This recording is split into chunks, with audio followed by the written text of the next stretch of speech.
So hello everyone, welcome to my channel. আমি তোমাদের community পোস্টে বলেছিলাম যে তোমাদের যা যা সমস্যা আছে এসএসসি এমটিএস 2025 নিয়ে তোমরা সেখানে কমেন্ট করো, আমি প্রত্যেকের অ্যান্সার দিয়ে দেবো।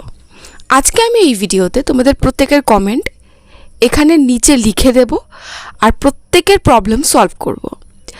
যদি ভিডিওটা বেশি লম্বা হয়ে যায় আর কমেন্ট আজকে পড়তে না পারি, তাহলে অবশ্যই আমি নেক্সট ভিডিওতে বাকিদের কমেন্টগুলো পড়বো। আজকের ফার্স্ট কমেন্ট থেকে শুরু করি।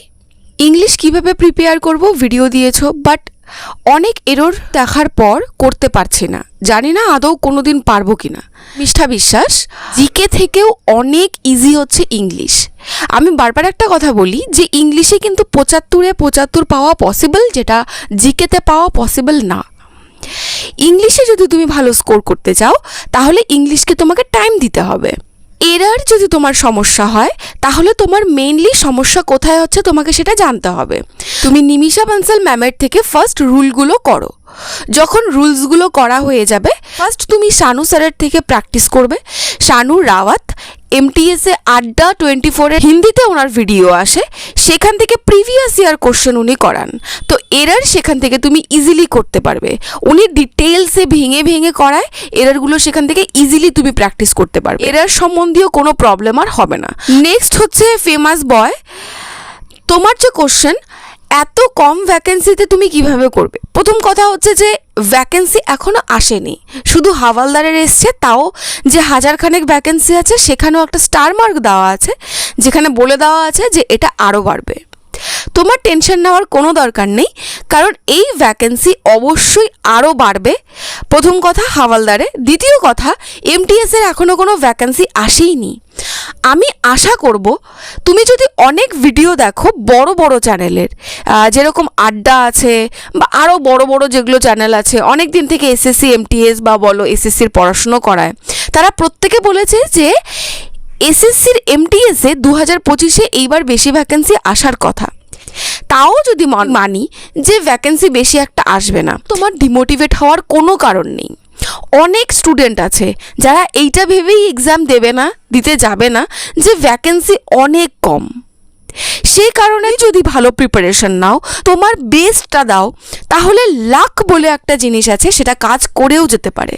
সেই জন্য কখনোই এরকম ভেবে ডিমোটিভেট হওয়ার কোনো দরকার নেই। আর তাছাড়াও যদি 2025-এ না হয় 2026-এ তো ঠিকই হবে। আর 2026-এর জন্য এখন থেকে প্রিপারেশন নেওয়াটা বেশি ভালো। তোমার সব নোটসের ডেমো দাও, ঠিক আছে? আমি আমার সব নোটসের ডেমো অবশ্যই তোমাদের দিয়ে দেবো একটা ভিডিওতে। আগের বছরের প্রশ্নগুলো আলোচনা করলে ভালো হতো, ঠিক আছে? আমি আগের বছরের প্রশ্নগুলো আলোচনা করে দেবো, সেটা প্রবলেম নেই। বাট যেটা সব থেকে বড় কথা সেটা হচ্ছে শুধুমাত্র আগের বছরের কোশ্চেন করে যাবে না, এটা বোকামো হবে। আগের বছরের কোশ্চেন থেকে কখনোই এমটিএসে বা যে কোনো এক্সামে এসএসসি বলো কখনোই রিপিট করেন না। হ্যাঁ, তুমি এইটুকু জানতে পারবে যে কোশ্চেন কীরকম হয়, যে এসএসসির এমটিএসে স্ট্যাটিক জিকে থেকে কতগুলো কোশ্চেন দিতে পারে, কারেন্ট অ্যাফেয়ার্স থেকে কতগুলো দিতে পারে, এর থেকে বেশি তুমি আগের বছরের কোশ্চেন থেকে জানতে পারবে না। যদি করতে হয় প্রিভিয়াস ইয়ার মোটামুটি 5 থেকে 10 বছরের করে যাও। আর শুধু এমটিএস করবে না, previous year CGL, CHSL, MTS সব করে যাবে। নেক্সট কমেন্ট হচ্ছে নেহা বলেছে, আমি এবার এমটিএসে নতুন, ইংলিশের পুরো সিলেবাসটা একবার বললে ভালো হতো। ঠিক আছে, আমি শর্টে একটু বলে দিচ্ছি। তোমার ইংলিশের যে সিলেবাসটা আছে সেটা আমি তোমাদের একটা ভিডিও দিয়েছি, সেই ভিডিওটা একটু দেখে নিও নেহা। বাট আমি এখানে শর্টে বলে দিচ্ছি, ইংলিশে টোটাল 25টা কোশ্চেন থাকে, যেরকম জিকেতেও 25টা কোশ্চেন থাকে। 25টা 75 নাম্বার থাকে, একটা কোশ্চেন 3 নাম্বার। নেগেটিভ মার্কিং, একটা কোশ্চেন ভুল করলে 1 নাম্বার কাটা। তোমাদের সিনোনিম, অ্যান্টোনিম করতে হবে, যেখান থেকে ম্যাক্সিমাম 3 থেকে 4টে কোশ্চেন থাকে। এরপরে করতে হবে এরর ডিটেকশন, এরর ডিটেকশন থেকে তোমাদের ম্যাক্সিমাম 3টে কোশ্চেন থাকে। এরপরে করতে হবে সেন্টেন্স ইমপ্রুভমেন্ট, একটা সেন্টেন্স দেওয়া থাকবে, সেখানে কোথায় গ্রামাটিক্যালি এরর আছে সেটা তোমাকে ডিটেক্ট করতে হবে। এরপরে থাকে ফিল ইন দ্য ব্ল্যাঙ্কস, এরপরে থাকে হচ্ছে মিসস্পেলড, অর্থাৎ একটা বানান ভুল থাকবে 4টা অপশনের মধ্যে, সেটা কোনটা সেটা তোমাকে দেখতে হবে। এরপরে থাকে মিসেলেনিয়াস, যেখানে মনে করো অ্যানিম্যাল সাউন্ড সম্পর্কে থাকে বা কোনো ফোবিয়া দিয়ে দিল। এরপরে থাকে ক্লোজ টেস্ট, 5টা ফিল ইন দ্য ব্ল্যাঙ্কসের মতো একটা প্যাসেজ দেওয়া থাকে, যেটা তোমাদের করতে হয়। টোটাল 15 নাম্বার ক্লোজ টেস্টে থাকে। এরপরের কোশ্চেন হচ্ছে Ramesh Bhandari, GK and English এর জন্য ভালো বুক সাজেস্ট করো, মানে যাতে পড়ে কমন পাওয়া যায়। দেখো, চাকরিতে কি হয়, তুমি প্যাটার্নটাকে বুঝতে পারো বিভিন্ন বই পড়ে, যে কীরকম প্যাটার্নের কোশ্চেন আসে। এনটিপিসির প্যাটার্ন আলাদা, এমটিএসের প্যাটার্ন আলাদা। কখনোই এরকম হয় না হুবহু তুমি একই কোশ্চেন পরীক্ষায় পেয়ে গেলে যেটা বই থেকে পড়েছো। এটা তো খুব লাক যদি এরকম হয়েও থাকে। যেই বইগুলো খুব গুরুত্বপূর্ণ জিকে আর ইংলিশের জন্য, সেগুলোর আমি লিস্ট তোমাদের টেলিগ্রাম চ্যানেলে দিয়ে দেব। সেই লিস্টটা তোমরা দেখে নেবে। তোমরা পিওয়াইকিউ করতে পারো, পিওয়াইকিউ কিরণ পাবলিকেশন বলো, পিনাকল বলো, দুটোই ভালো। কিংবা তোমরা যদি ফ্রিতে করতে চাও, ইউটিউব চ্যানেলে পিওয়াইকিউ ফ্রিতে অনেক চ্যানেল করায়, সার্চ করে নিলেই অনেক চ্যানেল পেয়ে যাবে, সেখান থেকেও করতে পারো। এরপরে একজনের কোশ্চেন হচ্ছে যে টিসিএস কোশ্চেন করবে কি না, সেটা নিয়ে তার একটু ডাউট আছে। আমি এটা নিয়ে ডিটেলসে ভিডিও আনবো, তবে এখনও কনফার্ম হওয়া যায়নি যে টিসিএসই কোশ্চেন করবে নাকি অন্য কোনো ভেন্ডার থেকে কোশ্চেন হবে। দেখো, প্রথম কথা হচ্ছে এনটিপিসির অনুযায়ী যদি দেখতে চাই, তাহলে অনেকেই বলছে যে টিসিএস এবার কোশ্চেন নাও করতে পারে। তাহলে কি করা যায়? এখন কি কোশ্চেনের লেভেল টাফ হবে? কোশ্চেন কিন্তু সিলেবাসের বাইরে কখনোই করবে না। এডিকুইটিও যদি কোশ্চেন করে, তাহলেও কোশ্চেনের লেভেল সেই পরিমাণই হবে যেটা টিসিএস করতো। হয়তো একটু কোশ্চেনের টার্নটা আলাদা করে দিল, বাট কোশ্চেন কিন্তু সিলেবাসের ভেতরেই থাকবে। অনেক স্টুডেন্ট এইটা ভেবেই এক্সামে ঘাবড়ে যাবে বা এক্সাম দিতে যাবে না, যে এইবার কোশ্চেনটা তো অন্য কেউ করছে। দেখা গেল যে 2025-এই তোমাদের কোশ্চেন বেশি ইজি আসলো, যেই কোশ্চেন করুক। একটা কথা মনে রাখবে, মোটিভেশন হারাবে না, গিয়ে নিশ্চিন্তে তুমি যেই রকম প্রিপারেশন নিয়েছো সেটাভাবে এক্সাম দাও, কোশ্চেন যেই করুক। তবে হ্যাঁ, যখনই এটা কনফার্মেশন পাওয়া যাবে যে কে কোশ্চেন করবে, কোন ভেন্ডার থেকে কোশ্চেন হবে, তখনই আমি এটা সম্পর্কে ডিটেলস ভিডিও আনবো। নেক্সট কোশ্চেন হচ্ছে ইংলিশে ইমপ্রুভমেন্ট কিভাবে হবে? এটা নিয়ে চিন্তা করার কোনো দরকার নেই। দেখো, এমটিএস এর জন্য জিকে আর ইংলিশ দুটোই সাবজেক্ট, তো এই দুটোকে একদম পুরো টাইম দেবে। ম্যাথ অ্যান্ড রিজনিংকে সপ্তাহে একদিন টাইম দেবে, এনাফ। যদি তুমি ম্যাথ রিজনিংয়ে একদম মানে কাঁচা না হও, তাহলে তো ইংলিশ আর জিকের জন্য টাইম যদি তুমি ম্যাক্সিমাম দাও, অটোমেটিক এই দুটো শুধরে যাবে। আর আমি যেটা বলি, ইংলিশে বেশি অ্যাটেন্ড করা কিন্তু বেশি সোজা। দেখো, ইংলিশ তুমি কিভাবে পড়বে সেটা আমি ডিটেলসে তোমাদের একটা ভিডিওতে বলেছিলাম, যে এইভাবে ইংলিশ তুমি পড়তে পারো, সেই ভিডিওটা তুমি দেখে নিও। ইংলিশ পড়ার জন্য প্রথম কথা হচ্ছে, আমি আশা করব যে তুমি এতদিন থেকে নিশ্চয়ই তুমি ইংলিশের রুলসগুলো, গ্রামারের এগুলো তুমি পড়েছো, ভোক্যাব কিছু হলেও তুমি করেছো, তাই তো? কারণ এই মুহূর্তে কিন্তু নতুন করে ইংলিশ শুরু করা একদমই ইজি হবে না। যদি তুমি কিছু পড়ে থাকো, তাহলে আমি বলবো যে ইংলিশের মেইন হচ্ছে তোমাকে প্র্যাকটিস করতে হবে। প্রথম কথা, তুমি ইংলিশের সেই সব চ্যানেল ধরো যেসব চ্যানেলে পিওয়াইকিউ করায়। যেরকম আমি কয়েকটা স্যারের নাম বলবো, যে আমন স্যার করায়, শানু স্যার করায়। এদের থেকে পিওয়াইকিউ এর কোশ্চেনের প্র্যাকটিস সেট তোমরা করো। যখন তুমি পিওয়াইকিউ করবে প্র্যাকটিস, তুমি অনেকটা তার প্যাটার্নকে জানতে পারবে, যে কীরকম প্যাটার্ন হয় ইংলিশে এমটিএসে। এরপরে তুমি পিওয়াইকিউ এর একটা বই কেনো, যেটা কিরণ হতে পারে, পিনাকল হতে পারে, তোমার যেই বই ভালো লাগে, সেইখান থেকে তুমি ইংলিশের প্র্যাকটিস করো। যত বেশি ইংলিশ প্র্যাকটিস করবে, তত বেশি ইমপ্রুভমেন্ট আসবে। এটা তুমি করে দেখো, শিওর তুমি এখানে রেজাল্ট পাবে। প্র্যাকটিস ম্যাক্সিমাম করো, আর এই ভিডিওটা দেখে নাও, যে এই ভিডিওটাতে আমি ডিটেলসে তোমাদের বলে দিয়েছি।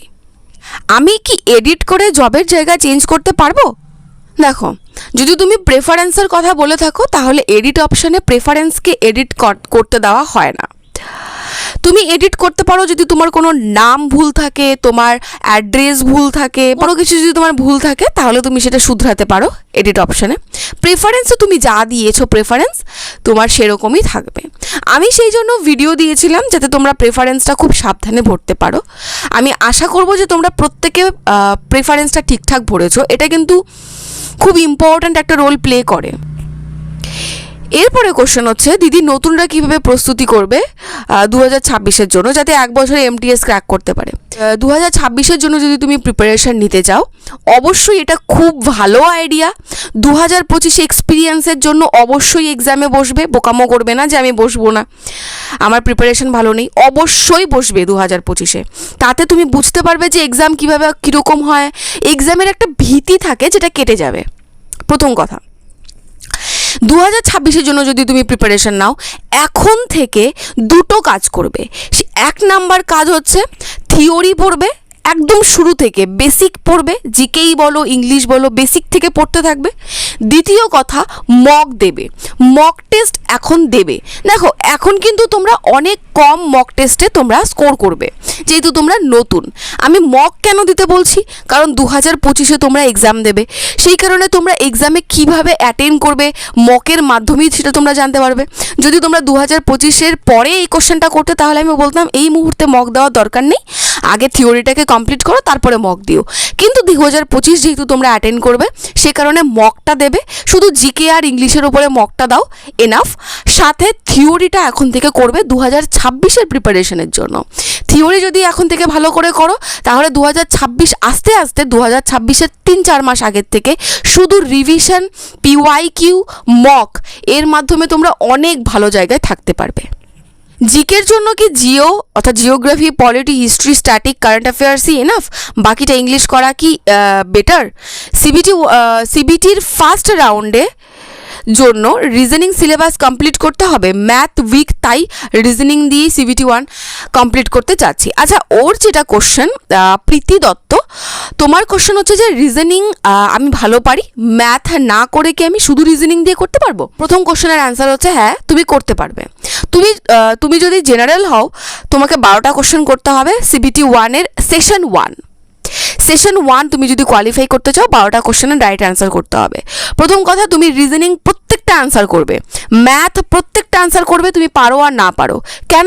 কারণ নেগেটিভ মার্কিং নেই।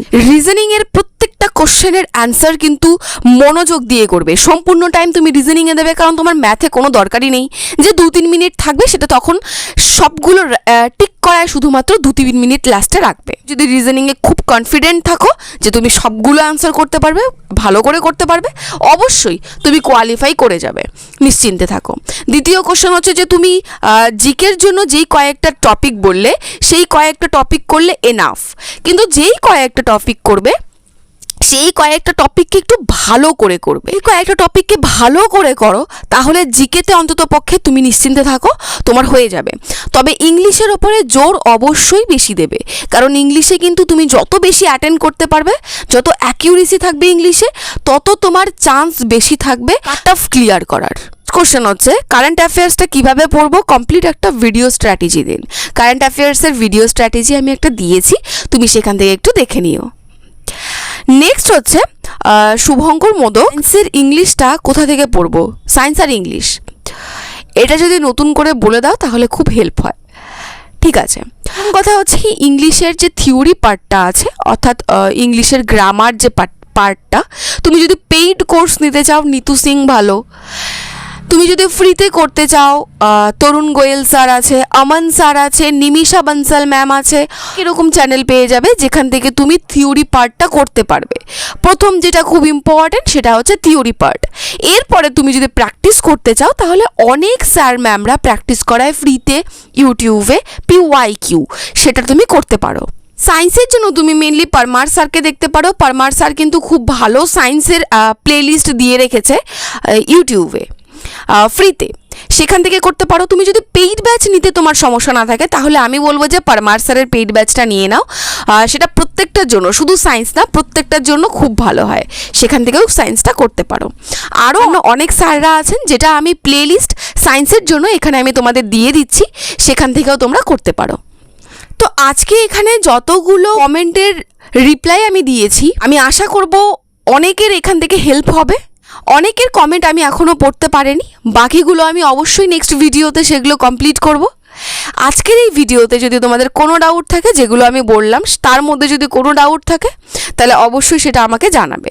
তোমাদের নিজেদের যদি কোনো ইনফরমেশন দেওয়ার থাকে, অবশ্যই সেটা কমেন্ট বক্সে সবার সাথে শেয়ার করবে।